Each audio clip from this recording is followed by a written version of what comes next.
All right, still have time. Yikes. They can still figure it out. Yeah, they can still figure it out because it sounds like it's not really an option to change the plans. They were saying they're not going to give you a refund yet. So yeah, at this point, yep. It'd be making me nervous. I'd be on those yeah. websites, Skyscanner, Kayak, looking for new routes. And we know that there are some American flights out of BOI, so just they have time. Let them figure it out. Hopefully. Yeah. Oh man, that's tough though, because I'm sure all those pilots were looking forward to spending the holidays. Oh sure. Yeah. With families. Wow. All right, well, we're almost into December. I cannot believe it. November has flown through. Yeah. It has been a warm month. All but 8 days were either at or above our average temperature. Really? Okay. So I think after a cold, kind of a cooler fall, we kind of got a mild end to November at least, with some days in the 60s in there. And it was wet too. So you'll take a look at our average rainfall for the month of November. It's usually under 1.5 inches of rain, about 1.35 inches. And we picked up over 1.75 inches this month. Last year, on the flip side, not even 1/4 inch. So just goes to show, I think a lot of people too kind of looking out into the long range forecast and saying, hey, we got a couple weeks of dry weather ahead. What happened to that blockbuster winter from last year, and kind of talking about a repeat of it this year. This just goes to show anything can happen, especially as we get into the later part of December, and there's still a lot, if not all of winter left beyond this month. So last November was very dry. We're starting off December dry tomorrow. Then we do get a storm rolling in here for the weekend that's going to bring us a chance for some wet weather Saturday into Sunday. That's kind of going to be the timing of this next storm system. At this point, looking a little bit more likely late Saturday, but I still think Sunday, especially early part of the day, could be in jeopardy for a few on and off showers here in the valley. And yeah, we're talking snow in the mountains with this one. So that's the silver lining for the ski areas here. Then beyond that, we stay dry. Again, heading into next week, we lose that chance for any rain.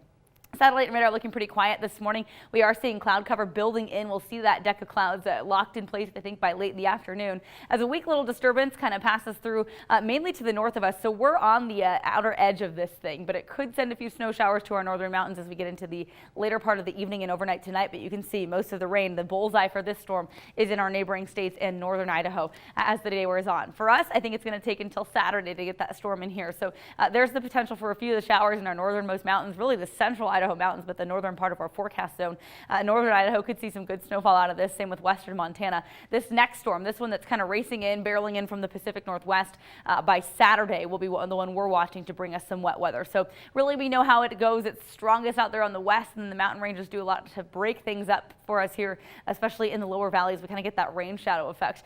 With the higher terrain, we are expecting widespread snow. The snow level should be around 3,500 to 4,000 feet. So even mountain valleys should see some accumulation from snow through this storm system Saturday into Sunday.